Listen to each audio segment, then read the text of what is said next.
बिस्मिल्लाहिर्रहमानिर्रहीम। लाखों करोड़ों दुरूदो सलाम मोहम्मद मुस्तफ़ा सल्लल्लाहु अलैहि वसल्लम और आले मोहम्मद पर। मैं हूँ उमर दराज गोंदल। जनाब, आप माने या ना माने, इस वक्त जितने पाकिस्तान के अंदर बहुत सारे लोग जो बड़के मारते हैं, उसमें राना सनाउल्लाह शामिल हूँ, उसमें शहबाज शरीफ शामिल हूँ, या इसके बहुत सारे और कुछ लोग मौजूद हूँ, इन सब का इलाज सिर्फ एक शख्सियत के पास है, उसका नाम है इमरान खान। मैं आपको राना सनाउल्लाह के सरेंडर से पहले आपको यह बताना चाहता हूं कि खान साहब आज रावलपिंडी के अंदर मौजूद थे और खान साहब ने कहा, देखें, शहबाज शरीफ और राना सनाउल्लाह उल्टे भी लटक जाएं तो कुछ नहीं कर सकते। इमरान खान इस बार इतनी तैयारी के साथ आ रहे हैं और खान साहब को चीज़ों का अंदाज़ा इस बात से आज मुझे ये लगा कि गैर मामूली इंतजाम खान साहब ने कर रखे हैं। और खान साहब जब खिताब के लिए आए तो चारों तरफ आज सिक्योरिटी एहलकार छतों के ऊपर भी हमने देखे, जो इस बात का सबूत था कि खान साहब की सिक्योरिटी को लेकर पाकिस्तान तहरीक इंसाफ जो है वो पहले से ज़्यादा सख्त है। लेकिन खान साहब ने एक बात ज़रूर की कि देखें, उन्होंने लॉन्ग मार्च खुद बहुत सारे फेस किए हैं। जो कहते हैं ना कि इमरान खान सिर्फ पाकिस्तान में लॉन्ग मार्च करते हैं, उन्होंने लॉन्ग मार्च का हवाला दिया मरियम नवाज के, उन्होंने लॉन्ग मार्च का हवाला दिया बिलावल के, उन्होंने दो फजलुर रहमान के लॉन्ग मार्च का हवाला दिया और कहा कि देखें, अगर आपके लॉन्ग मार्च नाकाम हुए तो मेरी गलती नहीं है, मैंने तो कहा था खाना भी देता हूं, सब कुछ देता हूं, अब लोग अगर आपके साथ नहीं आए तो इस हवाले से कुछ नहीं होगा। फिर खान साहब ने आज एक बार फिर इस हुकूमत के हैंडलर्स और उसके अलावा सिक्योरिटी एजेंसी से बड़ा इंपॉर्टेंट सवाल किया।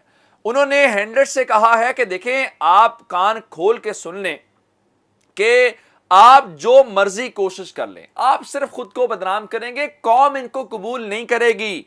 और मैं आपको यह भी बता दूं, उन्होंने कहा कि जो हमने प्लान कर रखा है वो इनके वहमो गुमान में भी नहीं है और ये जो मर्जी कर लें इनके बस की बात नहीं है। और मैंने आपको बता दिया था पिछली वीडियो के अंदर, शौकत यूसुफजई साहब ने कहा है कि देखें, हम तो इस्लामाबाद के दाखिली और खारजी रास्ते ही बंद कर देंगे। यानी जो असद उमर ने बात की थी कि हमें हो सकता है इस्लामाबाद के रेड जोन की तरफ जाने की जरूरत ही ना पड़े, ये ऐसे ही है जैसे आप मेरा घेराव कर लें और मेरी आप सप्लाई लाइन काट दें और उसके बाद में मजबूर हो जाऊं हथियार डालने के ऊपर।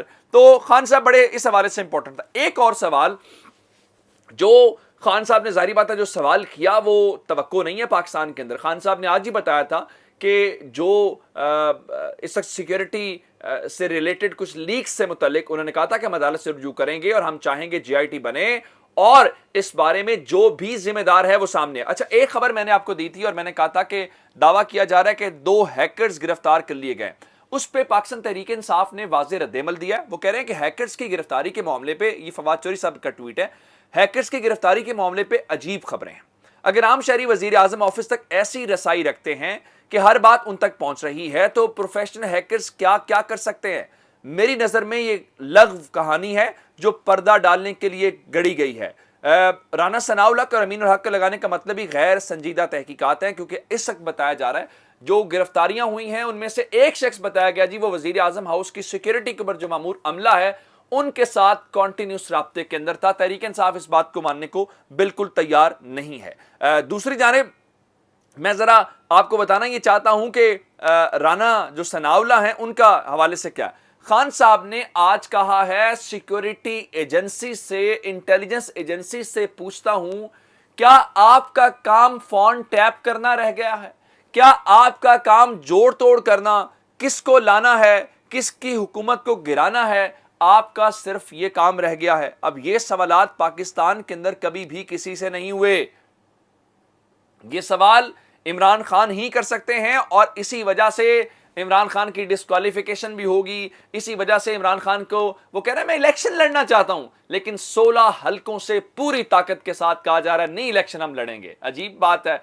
यह है इमरान खान की और अवाम की कामयाबी। वजीर आजम पहले भी बहुत निकले, हुकूमतें पहले भी बहुत गिरी, ये पहला मौका है जब अवाम और कोई लीडर इस तरह खड़े हैं कि जो फैसले हमेशा से करते आए हैं वो परेशान है कि Imran Khan out of syllabus कैसे आ गए, इमरान खान का क्या हाल निकाले। अब जरा सुन लें जी, राना सनाउल्लाह के हवाले से बताया गया कि राना सनाउल्लाह गए हैं तो जो एंटी एस्टैब्लिशमेंट ने क्या किया है कि जनाब वो उन्होंने जी रिकॉर्ड फराहम नहीं किया। फिर राना सनाउल्लाह के तर्जुमान ने ट्वीट के ऊपर लिखा जी, एक पुराना मुकदमा है, उस मुकदमे के रिकॉर्ड के अंदर रद्दोबदल किया गया है, टेम्परिंग की गई है, हम ये करेंगे वो करेंगे, सारी बातें हैं। رانا ثناءاللہ کے غبارے سے ہوا نکل گئی ہے. وہ جو نون لیگ والے کہتے ہیں نا تحریک انصاف کا علاج حکیم رانا ثناءاللہ کے پاس ہے. نو نو نو نو نو رانا ثناءاللہ کا علاج صرف ایک شخص کے پاس ہے, اس کا نام عمران خان ہے. اب کیسے؟ جیسے ہی جناب علی عمران خان نے ذرا پیچ ٹائٹ کیے ہیں, اور میں نے آپ کو بتایا تھا اگر طریقے صاحب نے ڈٹ کے طریقے سے کام کریں تو یہ صرف بڑکے مار سکتے ہیں. ان کا مقابلہ ماضی میں یہ پاکستان پیپلز پارٹی چونکہ سندھ سے تھی, پنجاب کے اندر یہ جو مرضی کرتے تھے ان کو پوچھنے والا تھا. اس سے پرابلم یہ ہے کہ ان کو پنجاب کے اندر ٹکر ملی ہے, اور پنجاب میں ان کا کیا ہوتا تھا, ان کا شروع سے ایک ہی مسئلہ ہے کہ جناب وزیر اعلیٰ آئے گا شریف خاندان سے, اور یہ شریف خاندان کی خدمت کرتے تھے, ان کے اوپر ہاتھ نہیں ڈلتا تھا. پھر اللہ ماشاءاللہ ہمارے صحافی دوستوں کا بھی کیا کہنا, بزدار صاحب تھے تو وہ ماتم شروع کر دیتے تھے صحافی کہ جناب توسا میں ڈی جی خان میں اتنا فنڈ چلا گیا. اب چودھری پرویز الہی آ گئے ہیں, اور اگر اب وہ ہمارے منڈی بہاؤدین گجرات حافظ آباد کے اندر پیسے لگانا شروع ہو گئے ہیں, روڈز بننا شروع ہو گئے ہیں, تو ان کے پیٹ میں مروڑ اٹھنا شروع ہو گیا ہے. بھائی وزیر اعلیٰ کا مطلب صرف شریف خاندان کا وزیر اعلیٰ نہیں ہے, اور پنجاب کا مطلب صرف لاہور کا وزیر اعلیٰ نہیں ہے, باقی بھی پنجاب ہے. لوگوں کے کام ہونے دے. اگر بزدار صاحب کو توسا والے الیکٹ کریں اور پرویز لائی کو منڈی بہاؤدین گجرات حافظ آباد والے کریں تو ان کا حق ہے اپنے حلقے کے کام کروانا. جب آپ پورے پنجاب کے قبرستانوں کا بجٹ لاہور پہ لگا دیتے تھے, باقی پنجاب تو شور نہیں کرتا, تو لاہور کے باہر کے سی ایم کو ڈائجسٹ کرنے کی عادت ڈالیں. اب ذرا سن لیں, وہ رانا ثناءاللہ جو شریف خاندان کے شروع سے مورے ہیں, ان کے اوپر ماڈل ٹاؤن والا معاملہ, باقی بہت سارے سوالات ہیں, بالکل طبیعت صاف ہو گئی ہے. اب اسی رانا ثناءاللہ نے جو پتہ نہیں کہاں چھپ کے چلا گیا, نہ گرفتاری دے رہا ہے, نہ اس طرف آ رہا ہے, بڑکے مارنا بڑا آسان ہے, میں عمران خان کے ساتھ یہ کر دوں گا. ذرا سن لیجئے جناب علی کہ ایکسپریس کی خبر, وزیر داخلہ کا اینٹی کرپشن پنجاب کے خلاف عدالت جانے کا فیصلہ. یہ خبر نہیں ہے, خبر یہ ہے کہ رانا ثناءاللہ کے غبارے سے ہوا نکل گئی ہے. وارنٹ گرفتاری جاری ہونے کے بعد اسی عدالت سے رجوع کرنے کا فیصلہ کر لیا گیا ہے, کیونکہ آپ کو پتا ہے کہ آپ کو گرفتار کیا جائے گا, آپ کو پتا ہے کہ لانگ مارچ کے دوران آپ کو لاہور کا مہمان بنایا جائے گا. اب آپ عدالت جائیں گے کہ میں حاضر ہوں, میری ضمانت دے دیں, یہ کر دیں, وہ کر دیں. اتنی ہی بات تھی. عمران خان نے صرف ابھی آپ کو بتایا ہے. اگر عمران خان آ گیا, اب آپ دیکھیں نا, رانا ثناءاللہ کی گرفتاری وفاقی حکومت پہ چڑھائی کیسے ہوگی جناب؟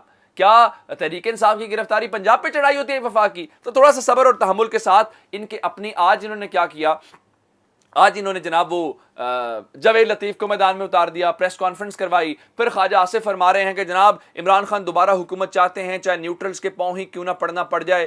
بھائی یہ جاوید لطیف صاحب اداروں کے اوپر شک کرتے ہیں, ان کے بارے میں جیسے جیسے لگتا ہے گیم ان کے ہاتھ سے نکلتی ہے تو مریم نواز اور نواز شریف جو ہے جاوید لطیف کو کرتے ہیں, دوسری جانب ہر کسی کو نوازتے ہیں. ادھر لندن میں اون چودھری کی ملاقات ہوئی ہے, علیم خان کی ملاقات ہوئی ہے. دیکھیں کیسے کیسے عمران خان نے ان کے ناک کی لکیریں نکلا دی ہیں. یہ کل کو گالیاں دیتے تھے نواز شریف کو, آج نواز شریف کے در کے طواف کرتے ہوئے نظر آ رہے ہیں. سنیے ذرا, جہانگیر خان ترین کو بھی پرائز مل گئی ہے. ایکسپریس نیوز کی خبر سن لیجئے. یوٹیلیٹی سٹورز نے جہانگیر ترین کی مل سے 50,000 میٹرک ٹن چینی خرید لی ہے, اور بتایا گیا جی سب سے سستی بولی دی ہے, اس لیے ان کے حوالے سے بتایا گیا ہے کہ یہ ان کی ملوں سے ہوا ہے. جی بالکل ٹھیک ہے, چلیں آپ کو آپ کی قیمت مل گئی ہے, آپ کو اس کی پرائس مل گئی ہے جو آپ نے اتنی محنت کی ہے, تو بالکل ٹھیک ہے, ہمیں اس پہ اوپر کوئی اعتراض نہیں ہے. پہلے آپ نے کامران ٹسوری کا دیکھا, کامران ٹسوری کو سندھ کا گورنر بنایا گیا ہے. کل سے لوگ سوال اٹھا رہے ہیں, اور سب کو پتا ہے کس نے بنایا ہے, نہ ایم کیم نے بنایا ہے, نہ شہباز شریف نے بنایا ہے, لیکن لوگ سوال اٹھا رہے ہیں. کامران خان کا ٹویٹ میں نے آپ کے سامنے رکھا تھا جس میں انہوں نے